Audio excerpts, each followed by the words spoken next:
Bismillahirrahmanirrahim. Assalamualaikum warahmatullahi wabarakatuh. Robbi sholli shodri wa yassir amri wahlul 'uqdatam min lisani yafqahu qawli.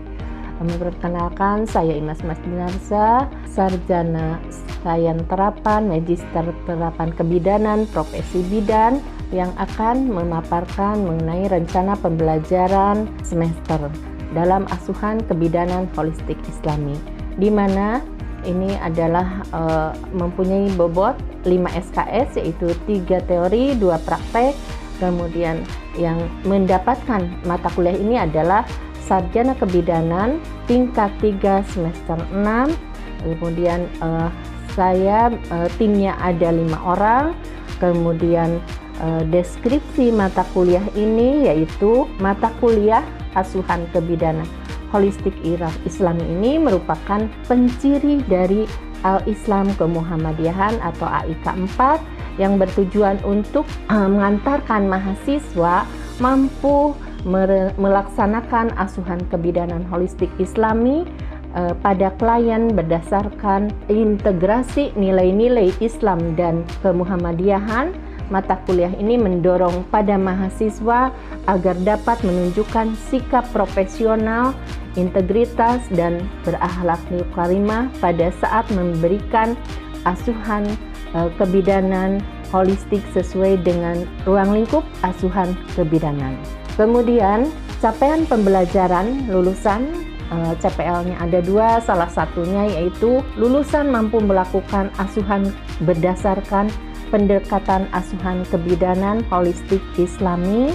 Kemudian capaian pembelajaran mata kuliah ini atau CPMK-nya ada 14, salah satunya mampu menjelaskan kesehatan holistik Islami pada ruang lingkup asuhan kebidanan.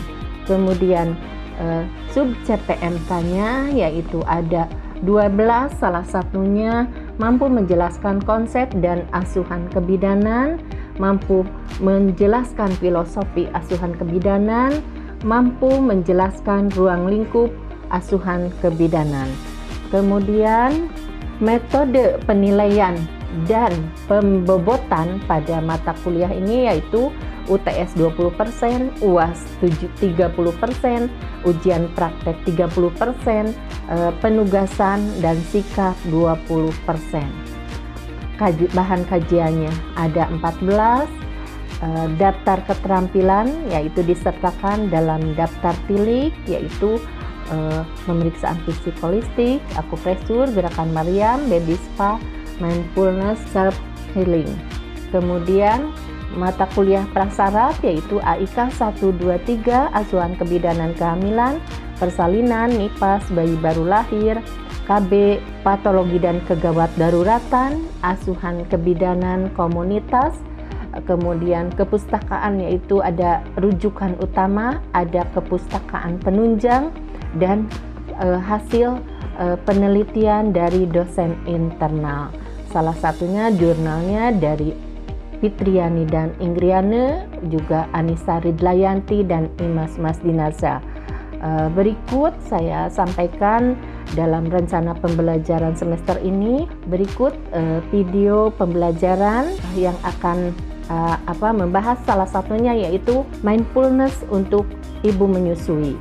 Selamat menyaksikan. Terima kasih. Assalamualaikum warahmatullahi wabarakatuh. Bismillahirrahmanirrahim. Assalamualaikum warahmatullahi wabarakatuh. Waalaikumsalam warahmatullahi wabarakatuh. Robbi sholli shodri wa yassir amri wahlul 'uqdatam min lisani yafqahu qawli. Alhamdulillahirabbil alamin. Hari ini kita bisa bertemu kembali dengan Ibu ya, udah tahu namanya Ibu Imas ya, udah ayat 2 ya. Baik Neng, setelah serangkaian materi yang sudah diberikan di minggu yang lalu, kita lanjutkan ke materi Islamic Mindfulness. Ada yang tahu, Neng, apa itu? Coba, ada yang tahu apa itu? Ya, baik. Silakan. Neng, siapa namanya? Yola. Ya. Pengaturan mengontrol perilaku. Iya, baik ya. Baik, Neng, seperti kita tahu, ini ilmu mindfulness ini bisa diterapkan ke berbagai hal, bukan hanya pada topik yang akan kita bahas, yaitu teori atau bagaimana mengelola satu manajemen asuhan buat ibu menyusui, tetapi pada keseharian kita. Neng datang ke kampus ini adalah untuk apa? Untuk belajar. Untuk itu Neng tadi kan mindfulness ini mengajarkan bahwa kita ini harus menerima fokus pada saat di mana kita berada, ya, sedang apa, ya. Artinya kita bisa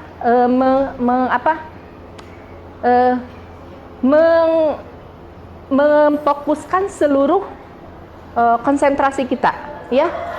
Baik tadi dari cara duduk, dari cara melihat ke depan, pendengaran, semuanya harus difokuskan dalam pembelajaran. Abaikan hal-hal yang lain. Jadi ketika datang ke kampus, ini bisa digunakan teori ini, ya. Gitu. Nah, ini adalah learning objektifnya, di mana Neng harus mengetahui pengertian dari mindfulness dan Islamic mindfulness, ya. Mengetahui manfaat dari mindfulness bagi kesehatan reproduksi, tentunya ilmu yang akan kita pelajari dalam kebidanan, ya. Kemudian mengetahui manfaat Islamic mindfulness bagi tubuh, ya. Bisa tubuh kita, bisa tubuh pasien, bisa tubuh siapapun yang akan menjadi klien kita, ya. Kemudian mempraktekkan Islamic mindfulness bagi kesehatan tubuh.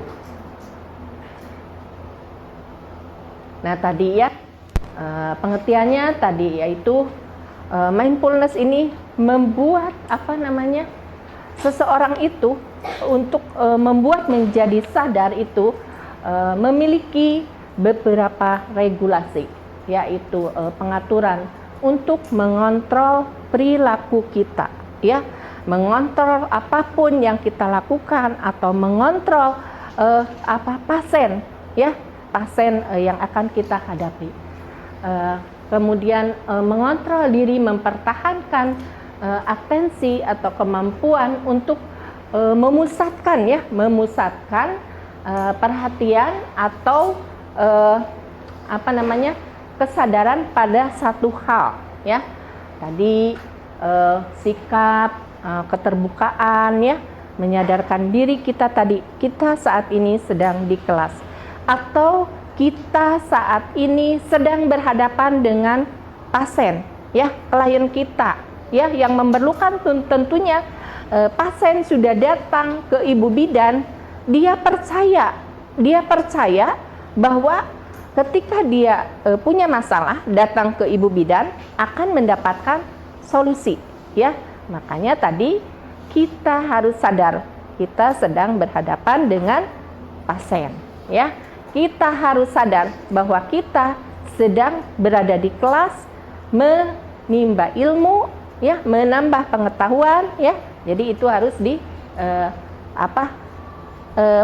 sadar pada tadi misi kita untuk kuliah ini, ya. Baik. Nah, berdasarkan pengertian beberapa yang disimpulkan bahwa mindfulness adalah kemampuan untuk fokus pada keadaan di sini dan saat ini, ya. Tadi baik sedang belajar ataupun sedang berhadapan dengan pasien. Mindfulness ini adalah untuk saat ini menjadi tren kesehatan, ya, di masyarakat umum, ya, untuk mendidik anak, guru TK, ya, kemudian di berbagai bidang, ya. Ini digunakan tentunya tadi kalau misalnya dalam mendidik parenting bagi anak-anak, yaitu tadi bagaimana sikap ibunya dulu, ya, yang harus tadi sadar, saya saat ini sedang mendidik anak, kemudian saya saat ini berhadapan dengan anak. Jadi tentunya ibunya dulu harus fokus melihat perilaku dari anak-anaknya, kemudian dia memberikan contoh yang baik. Taruhlah misalnya, jangan main HP, belajar. Hari ibuna tiktokan wae, ya. Bagaimana anak mau ngikutin, ya? Tetap balik lagi karena tadi figur seorang ibunya memegang HP terus, ya. Dia bicara ke anaknya, makan dulu, tapi dia lihat ke HP. Ini kan kalau nyuruh apa-apa harus ada kontak, ya. Neng, sayang, makan dulu ya, mandi dulu ya. Tuh bau badannya, nanti kita ini. Jadi disentuh, dilihat, ditatap, ya, tentunya dengan kasih sayang. Bagaimana hasilnya kalau misalnya, Neng,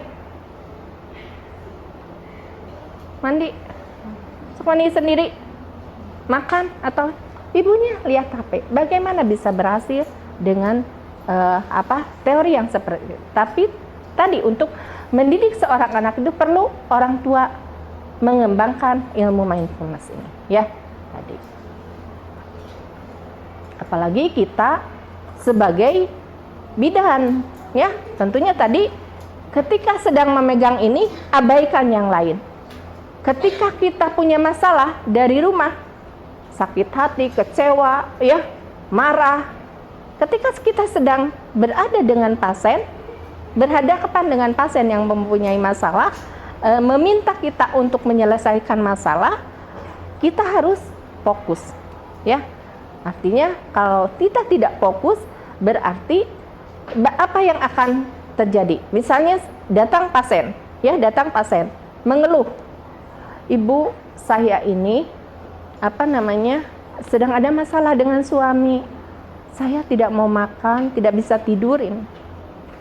Tuh ibu mah itu ajalah, dandan yang cantik atau apa, sambil intonasi bahasanya kurang baik karena ibu bidannya nggak fokus. Kemudian ibu bidannya sambil memegang yang lain, matanya tidak melihat ke pasiennya. Ya, apa yang akan terjadi? Itu tidak akan mendapatkan satu solusi kalau obat mah tidak akan berhasil, ya.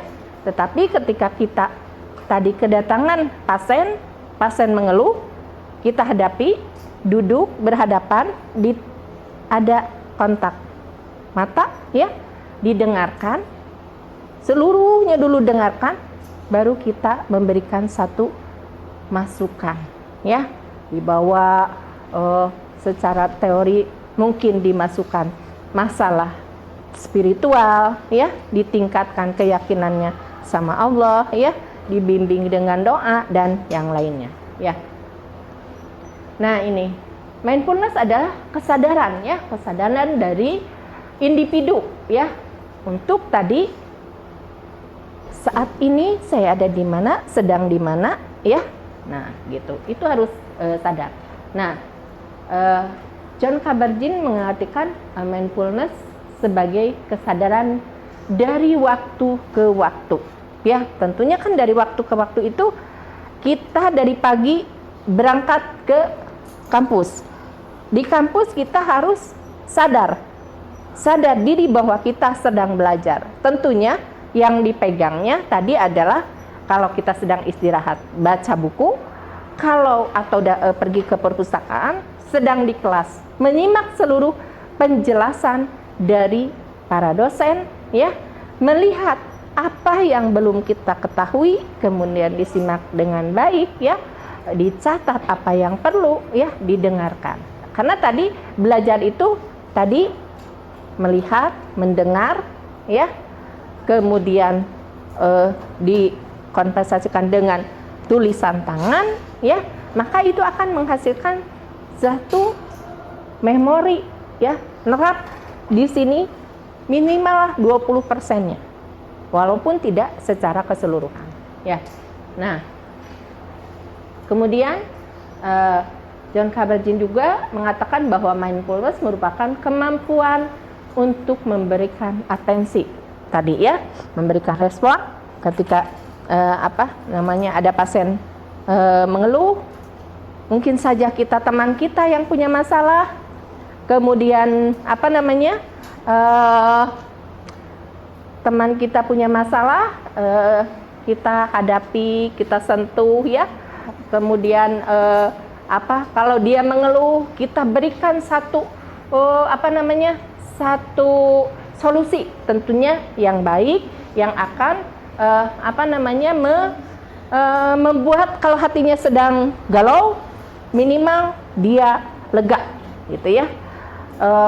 Memberikan respon kepada klien yang punya masalah, minimal dia pulang ke rumah itu dia tidak terlalu cemas dengan tadi mungkin biaya persalinan, mungkin saja dengan sikap mertuanya yang kurang baik, ya, mungkin saja dengan tadi masalah ekonomi, ya, dia misalnya di rumah makan juga, misalnya kadang makan kadang enggak, misalnya, ya, seperti itu. Minimal tadi dia setelah kita memberikan atensi, minimal si pasien itu mendapatkan satu lega gitu hatinya, ya, lega hatinya.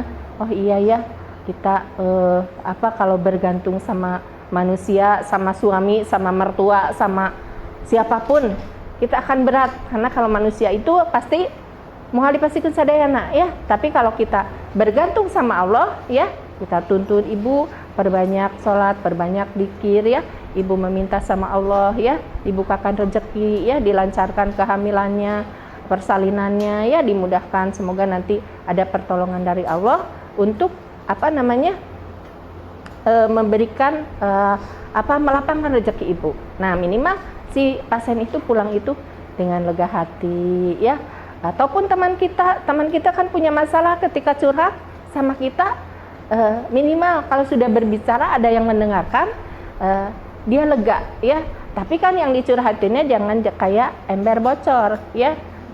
Si itu ini jangan, ya. Kita kalau bidan mah harus harus dipegang teguh itu rahasia, sedikit apapun, ya, segede pasir pun itu kita harus pegang, rahasia pasien, nggak boleh diceritakan lagi kepada yang lain, karena itu bisa membuat jadi satu malapetaka masalah yang akan menimbulkan konflik, ya, entah dengan suaminya, entah dengan mertua dan yang lainnya, ya. Nah, menurut Scott Bishop, mindfulness itu merupakan self-regulasi terhadap atensi dan orientasi untuk mengalami apa yang terjadi pada saat ini, ya. Tadi misalnya kita, ya, neng, aduh, nanti kan neng teh misalnya, ya, sudah praktek di rumah sakit, menemukan si A yang tidak sesuai dengan hati nurani, kesal, marah, saya tidak mau praktek lagi. Nah, pakailah ini mindfulness. Duduk, merenung sendiri, ya. Balik lagi, ya. Kalau dalam Islam itu ketika ada sesuatu yang tidak enak, ucapkan istighfar. Mungkin dia berlaku seperti itu karena kita salah, ya. Kemudian itu pun sama, oh, si teteh itu teteh si A teh makanya begitu teh karena aku salah, ya. Diingat lagi, oh iya ya, kemarin teh aku ngimpus, darahnya kemana-mana, pasien teh kan takut, ya. Jadi kan kita harus dalam melakukan tindakan itu harus memakai estetik, perhatikan kebersihan, kenyamanan, keamanan, ya. Jangan sampai dari keluar darah itu pasien merasa takut, ya. Itu harus dijaga, ya. Dan kita merenung kembali, ya. Oh iya ya, ternyata aku yang salah. Oh kalau gitu aku besok mau minta maaf sama si teteh. Nanti saya akan memperbaiki diri. Itu fungsi dari mindfulness ini, ya. Tadi membuat tadi atensi pada pasien yang datang sama kita, kemudian pada perilaku kita sendiri. Jangan diri kita merasa benar, ya, karena kita mah manusia. Pasti kalau ada respon dari siapapun yang tidak baik karena kita ada yang salah tidak sesuai dengan alur pikiran yang lain, ya, gitu. Nah, mindfulness ini terbagi menjadi beberapa jenis berdasarkan situasinya. Ada mindfulness breathing, ya, pernapasan penuh, kesadaran, ya. Jadi tadi, misalnya pernapasan penuh, duduk di ruangan sendiri, kemudian sepi, ya. Kemudian kita menarik napas. Ketika ada kecewa, marah, ya, sakit hati, kita tarik napas. Ya, dengan menarik napas panjang seperti itu, kita mengambil oksigen, ya, yang akan beredar ke seluruh tubuh dan kita akan merasa lega, ya, minimal tidak terlalu menghimpit permasalahan yang kita rasakan. Kemudian mindfulness eating, yaitu makan dengan penuh kesadaran. Contoh misalnya, Neng mau makan, si mama nyediainnya ini, capek-capek belanja, bangun subuh, nyiapin dan sebagainya, sama Neng gak dimakan. Sakit hati nggak orang tua? Sakit hati. Jadi mindfulness eatingnya itu seperti, ya Allah, ini masakan mama aku, ya Allah sehatkan aku dengan makan ini. Kemudian makan, walaupun tidak suka, wayahna, ya. Tadi harus dengan bersyukur, ya. Jadi tidak boleh menolak apapun pemberian dari orang tua yang dikeluarkan dengan keringat, dengan tenaga, dengan waktu, ya. Atau mamahnya mau kerja, ngebelaan anaknya, mau kuliah, nyiapin sarapan dan sebagainya, ya. Dia kesiangan kerja dan sebagainya, ya. Nah, atau yang mau diet, ya, yang mau diet, memakai mindfulness eating ini, ya. Kemudian saya ketika mau makan geningan es krim beberapa toppingnya, terus itu apa yang makanan yang apa gulanya gula manis, sudah coklat dan sebagainya. Karena kita orang kesehatan, waduh ini kandungan gulanya tinggi sekali. Berarti kalau saya makan ini, berarti ya nanti teh akan menimbun kalori, ya, lebih banyak, dan kita akan berpotensi mungkin gula darah kita akan naik, ya. Jadi setelah kita tadi merenung, oh ini kalau saya ingin ingin turun berat badannya, berarti makanan ini nggak boleh dimakan sama saya. Kemudian ini berarti nasi saya harus dikurangi. Biasanya kan juga satu tumpuk, ya, mau ini kayak tukang macul misalnya, ya. Oh berarti saya harus ngurangin ini, walaupun lapar kene, ya, tapi kita menahan diri, ya, sehingga tadi diet kita akan berhasil, minimal lah turun, ya, tidak terlalu atau bertahan, misalnya seperti itu, ya. Kemudian mindful walking, yaitu berjalan dengan penuh kesadaran. Berjalan tentunya tadi dengan arah yang pasti. Dari rumah kita malas, ya, mau kuliah. Aduh, karena apa? Semalaman Neng chat dengan si bebek, ya, atau nonton apa, sehingga kesiangan. Yang akhirnya Neng nanti, ya, Neng akan datang ke kampus terlambat, ya. Jadi itu harus diperhatikan hal-hal yang tadi. Nah, sebelum dilanjutkan, coba ada yang bertanya dulu. Ya, baik. Izin bertanya, bagaimana Islamic mindfulness ini diterapkan di kehidupan sehari-hari? Terus apakah sama dengan meditasi? Ya, begini ya Neng, ya. Mindfulness ini sama dengan meditasi. Cuma karena kita orang Islam, meditasinya yaitu apa? sholat. Ya, ketika sholat, gerakan sholat ya Neng ya. Nah, dari mulai kita niat, ya, niat, kita udah fokus, Allahu Akbar. Ya, langsung membaca doa itu, kita fokus, konsentrasi, ya.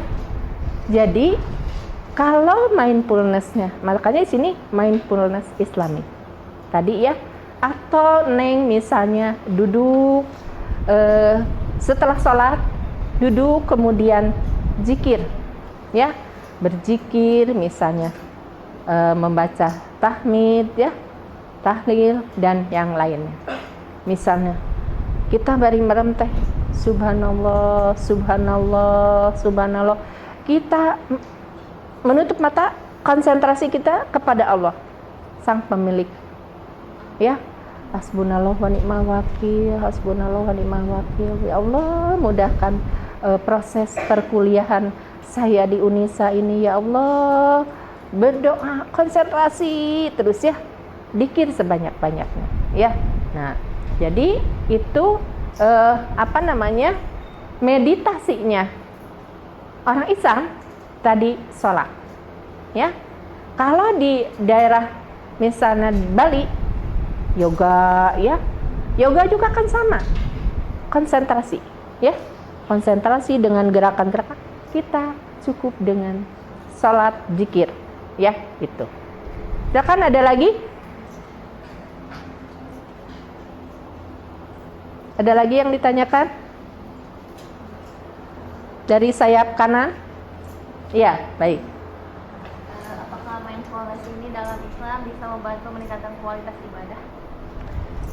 Tadi ya, mindfulness bisa meningkatkan ibadah.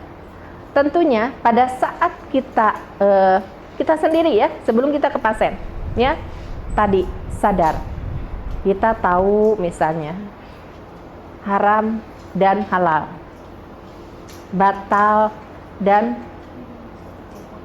makruh, ya, madorot dan manfaat.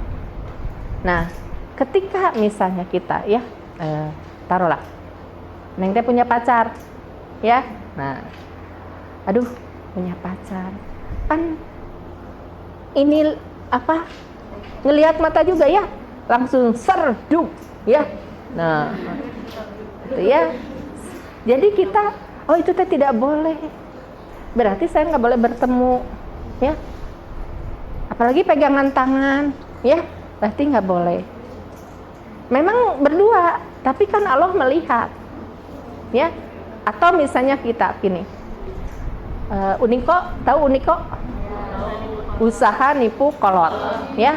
Nah, berarti saya mau bayar nih. Nah, kalau semesteran mama aku tahu ya, tapi ada kegiatan yang ini. Nah, mama teh bilang bayar nanti pada 100.000, Neng teh 500.000 ditilep nahnya kayak gitu. Si mama teh sampai minjem. Kalau kata bapak aing ke Bank Emok cenanya, nah, ke Bank Emok minjem. Kan berarti beban ke orang tua, ya, atau minjem kemana-mana. Nah, berarti kita cepat istighfar. Astagfirullahaladzim, ya Allah, jangan mamaku susah nanti, katanya kemarin gak punya uang, masa sama aku diminta segitu, ya, kasihan mama aku, ya. Cepat istighfar, ya. Dan sesudah kita merenung pada kesalahan-kesalahan kita, atau kita menggibah orang lain, ya, teman kita dan sebagainya, kita cepat beristighfar. Insya Allah ketika kita takut dengan tadi sanksi Allah, maka akan meningkat keimanan kita, meningkatkan spiritual kita, meningkatkan ibadah kita sama Allah, ya, begitu, ya. Jadi nggak boleh uniko, ya. Ya. Baik, Neng, ini saja pertemuan dengan saya. Terima kasih perhatiannya. Semoga ilmu ini akan bermanfaat bagi Neng. Ingat ya, datang ke kampus untuk belajar, ya. Baik, kita akhiri pertemuan ini dengan membacakan hamdalah. Alhamdulillahirabbil alamin. Sampai bertemu lagi di minggu depan.